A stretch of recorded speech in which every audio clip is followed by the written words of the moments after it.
হাই বন্ধুসকল, দীপা ব্লগছত নতুনকৈ ভিডিঅ' লৈ আছোঁ। আজি আছিলে ভিডিঅ'টো হেয়াৰ কাটৰ।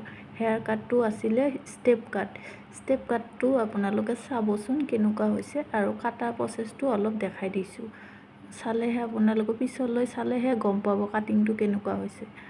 আৰু যদি ভাল লাগিছে আপোনাৰ লাইক কমেণ্ট ছাবস্ক্ৰাইব কৰি দিব।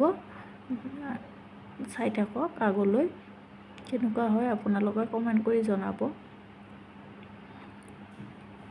আগলৈ এনেকুৱা ভিডিঅ' দি থাকিম। আজিলৈ ভিডিঅ' এইখিনি আছিলে। আজিলৈ বাই।